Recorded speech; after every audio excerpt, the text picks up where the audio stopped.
Hello, welcome to the University of Cumbria. We are based in the northwest of England in the UK, and myself and my colleague Dr. Simon Godley are going to talk to you a little bit today about healthcare studies in the UK and why more and more students are choosing to come to the UK to study this area. So I think the first thing to mention is impact, quality and sustainability. So the quality of UK degrees is known, they're recognised all over the world, and they're highly portable. We've known that for a very long time.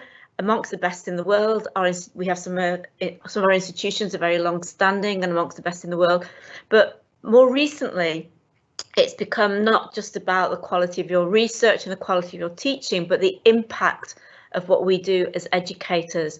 And one of the ways in which impact is measured is through this relatively new league table. It's a world league table. It's run by the Times Higher Education, which is a publication in the UK. They run the World University League tables and various other league tables. And they launched this one in 2019, which is the University Impact Rankings. And as you can see, they measure the impact of education and the delivery of that education and the impact on people's lives and sustainability. So these are pegged, they're designed to measure impact and link into the United Nations 17 Sustainable Development Goals. And here's just a snapshot of some of the areas that they look at. So we submitted into these impact rankings in 2020, and there's 4 main sustainable development goals that we were ranked in. And so as you can see here, for sustainable development goal number 4, quality of education, we're ranked in the top 10 in the world, number 8 actually, and number 1 in the UK. Number 15, life on land, we ranked 69 in the world and top 70 in the UK. One that is very relevant to the talk that we're giving at the moment is good health and well-being. So we are ranked in the top 200. I think it was about 183 out of more than 700 universities that are in that particular ranking table. And the last one was gender equality. So this is about the impact of our teaching, of our research, and on the lives of people at a local, national, regional and international level. Next reason is employability. So particularly in the area of healthcare, and never more so than now and post-COVID, if you study a healthcare degree, anything ranging from nursing, physiotherapy, occupational therapy, sports rehabilitation, etc., then currently employability rates in the UK are between 97 and 100%. So people are walking straight out of degrees into a profession.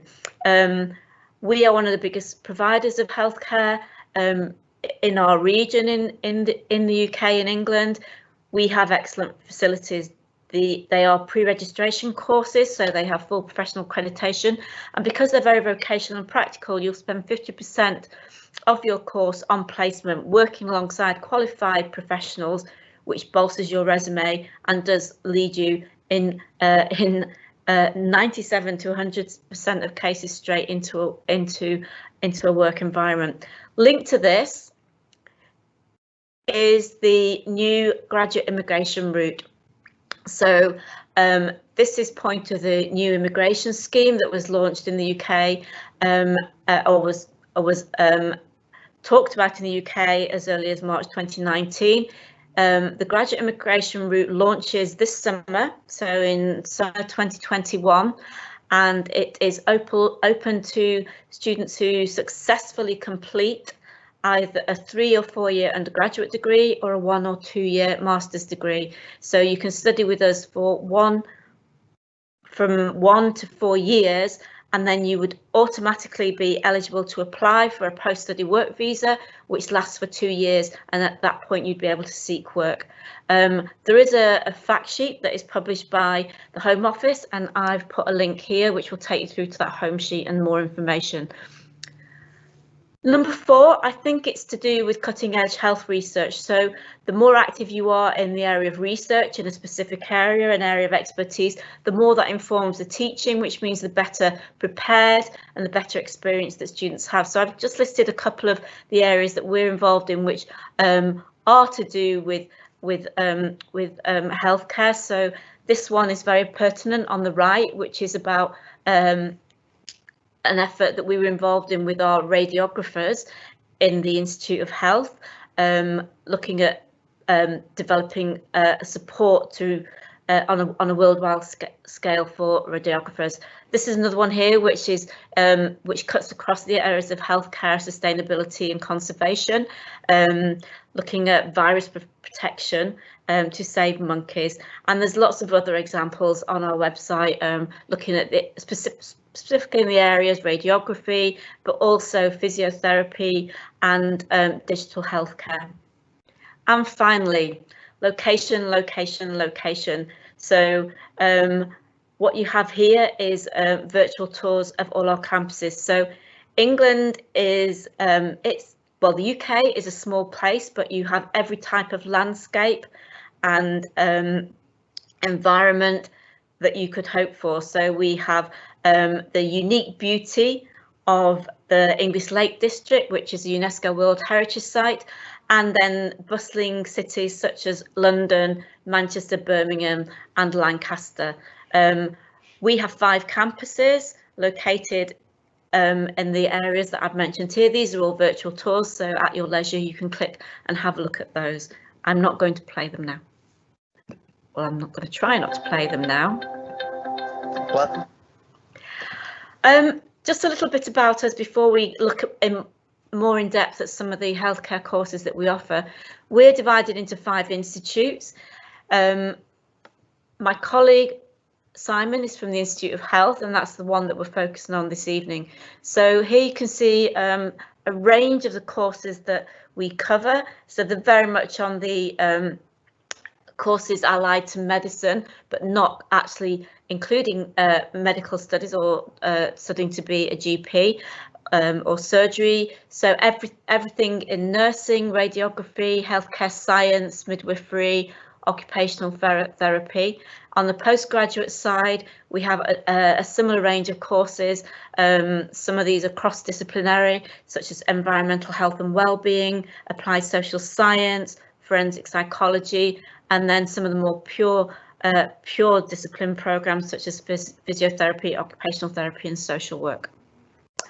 I'm now going to hand you over to my colleague Simon, who's going to talk to you about the area of physiotherapy.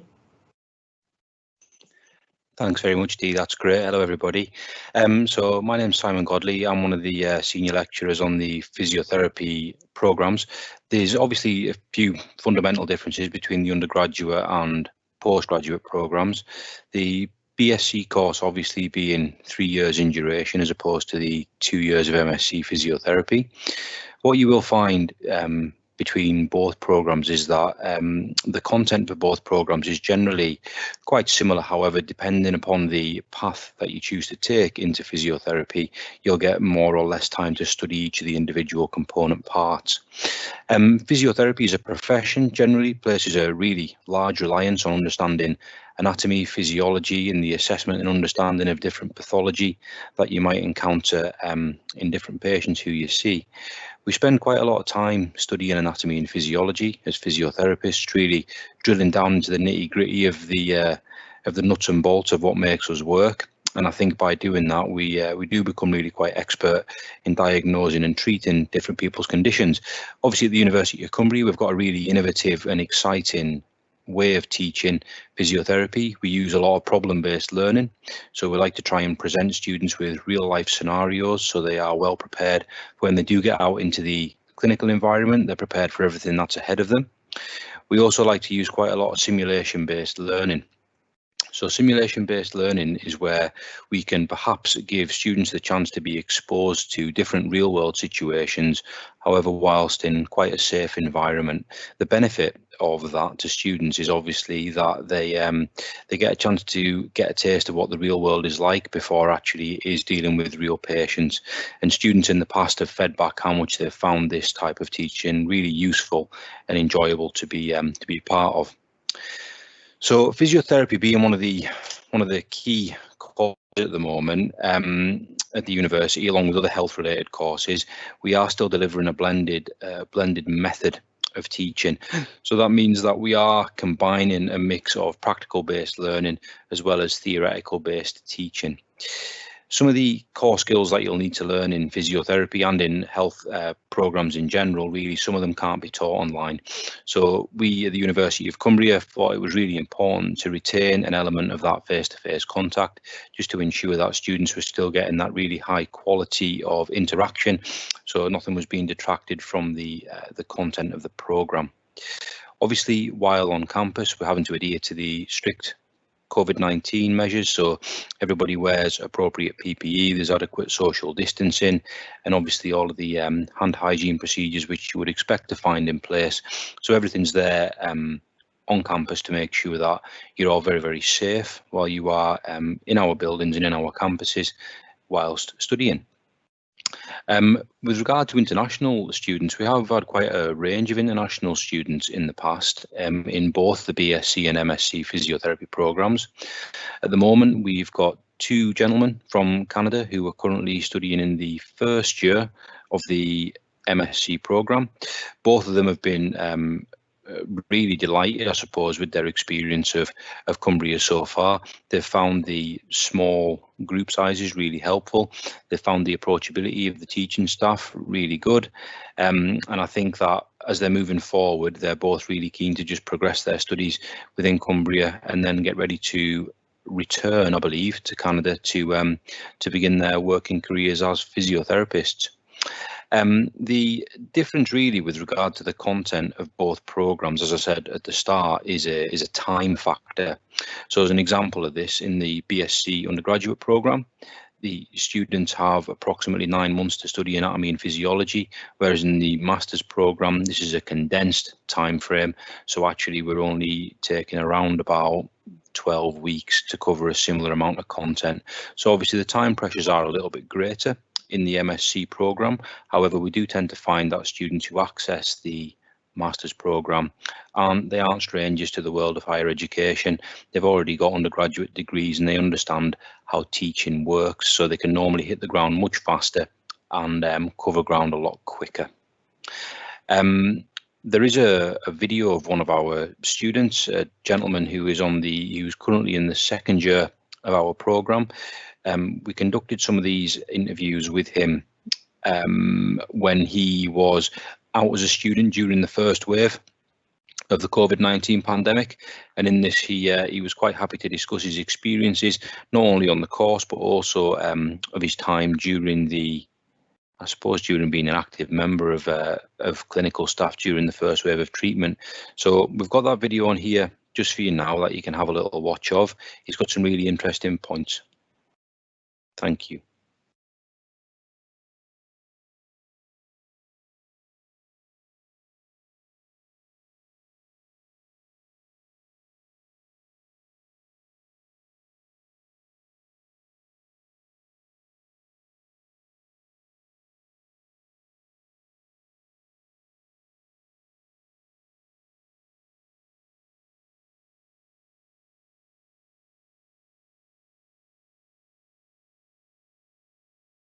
New career is a huge difference, and you have an impact on people's life and society. But I'll say, first of all, employability. I mean, it's one of the fastest growing sector. There is always need for care assistance as people live more and they need more support. So I feel like there'll always be high demand and high request for healthcare professionals. And as well, I feel like it's not a dead-end job. So there is always a lot of variety of roles, responsibilities, areas that you can work in settings. So I feel like changing from one place to another, that's something that is always challenging and makes health sector something that can always get you interested in.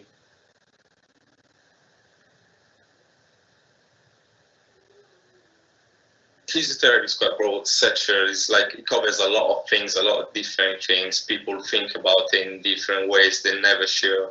Is that something to do with sports, with athletes, or is like all people trying to rehab? To be honest, I kind of always had this sort of caring for most vulnerable people, and I have some sort of like intention to always like impact on people that have difficulties or limitation with their physical health.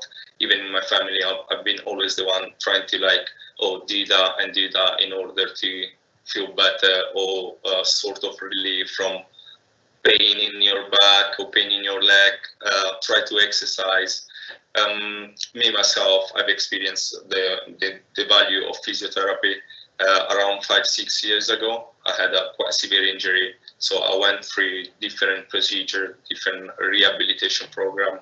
So I've seen a lot of aspects, starting from like manipulation to ultrasound treatment, going to exercise, and yeah, sort of like gain a lot of idea around physiotherapy. And I've worked with different physiotherapists, so sort of like that's a field that I'm interested into. I wanna get to know more, and that's where it all started.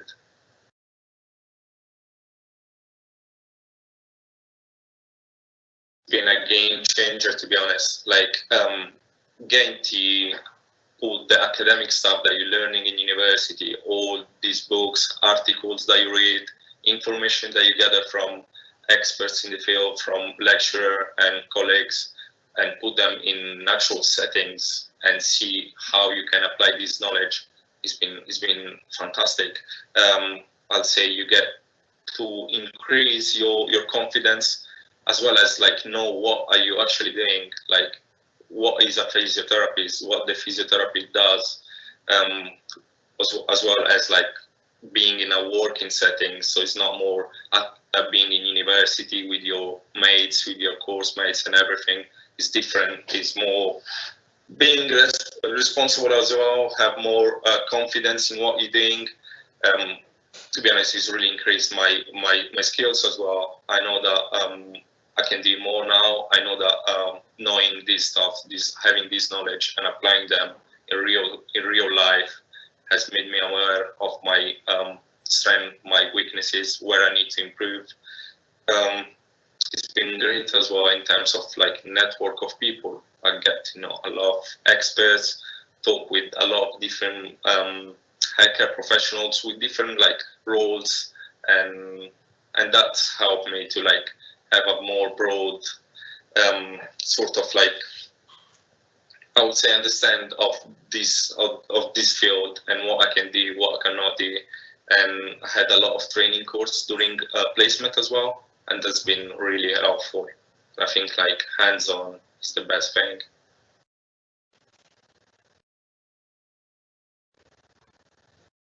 I did sports science in one of the university in London, and London is quite a big city, always busy, people running from here to there. So I wanted to experience a bit of different life settings. Cumbria and the north side is more quiet, mid-sized cities. Living cost is totally different from big cities. And I'll say employability as well. The high rate of employability in the north has been something that made me choose Cumbria and University of Cumbria.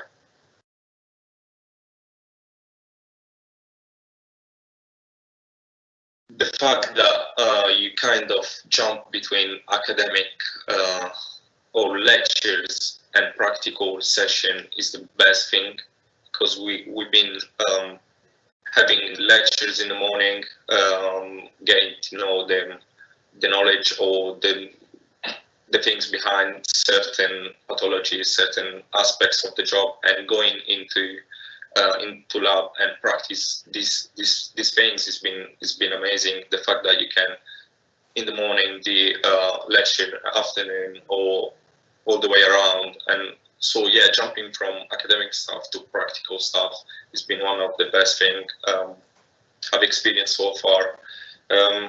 Well, the fact that we have small sized classes, so with just few people in the class, you get lecturers really looking after you. You can practice more, you understand more, and the fact that you have the chance to put your hands on and to actually go into practical session straight after learning something makes it really stick in your mind and practice again.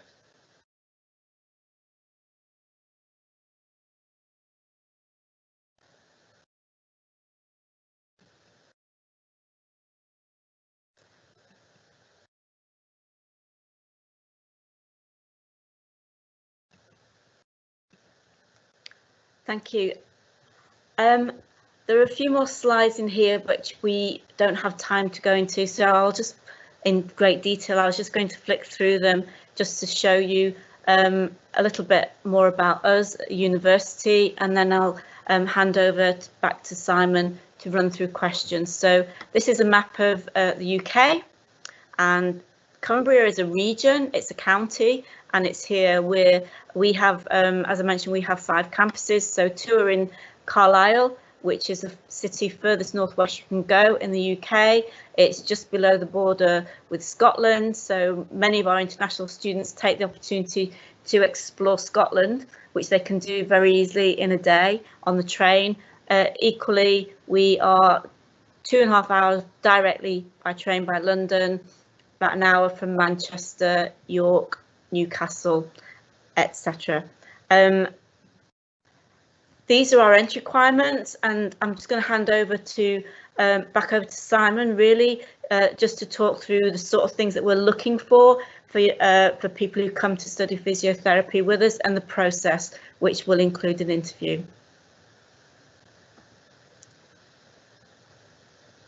Thanks a lot for that, Dee. So normally the requirements, I suppose the undergraduate teaching that we normally look out for in students are people who've already covered something in a related field. We normally like to refer to it as. I know the 2 gentlemen from Canada who are with us at the moment, they both study kinesiology as their undergraduate programs. For our students from the UK, a lot of students have normally covered things like sports therapy or some sort of PE or something like that. That's got an element of human anatomy and physiology, a sort of quite a strong biological element, because as I said previously, a lot of the programs require you to hit the ground running. So having a really good level of base understanding of anatomy, physiology, pathophysiology, that always stands students in really good stead. So other than the obvious things that you need that are listed up there on the entry requirements and the English language requirements, we'd normally encourage people to have a really sound knowledge base of anatomy and physiology, as I said before. Thank you.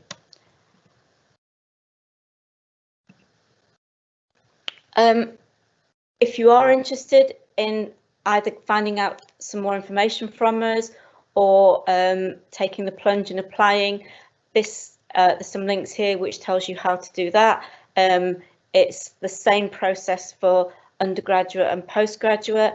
You can apply through UCAS, or you can apply directly to us for both programs. There is an interview. You'll have to have a criminal records check, and then you have to have what's called a DBS, disclosure and barring service check, which you can't actually do until you're in the UK, because you need what is called a biometric residence permit before we can then go ahead and check that you're not on any criminal registers in the UK. These are the fees. So at the moment we're still in the academic year 2020-21, and so for physiotherapy, as you can see here, our pre-registration health courses are 15,500. Physiotherapy currently is 12,000. If you join us in September 2021, those fees will increase slightly, so it's going to be 15,000. at the master's level. And last but not least, we do have a lot of partnerships. Our courses in healthcare are professionally accredited, and this is just some of the organisations that we work with. Obviously, NHS features largely here, as the Nursing Midwifery Council. I'm going to hand back to Simon very, very briefly to finish up and maybe just talk a bit about that professional accreditation in the UK, and then we'll take some questions. Thanks for that, Dee. Yep, so the professional accreditation in the UK, throughout the duration of the physiotherapy programs, you complete 1,000 hours of clinical placements. The 1,000 hours of clinical placement is a prerequisite for successful application to the membership bodies. So in the UK, we've got the Healthcare Professions Council, so that's the HCPC, and in addition to that, we've also got the Chartered Society of Physiotherapy. If you are working in the UK, both of those bodies are compulsory organisations that you must join, because with that you'll get your professional indemnity insurance. With the HCPC, that's a regulatory body to make sure that all the physiotherapists who are working in the UK are acting to an existing set of standards, whereas the Chartered Society of Physiotherapy, that's our own governing body, and that sort of sets out a lot of the particular standards that we need to set for ourselves to make sure we're providing the best possible care for our patients. Thank you, Simon. That's the end of our presentation, and over to Kirsty. Do we have any questions, Kirsty?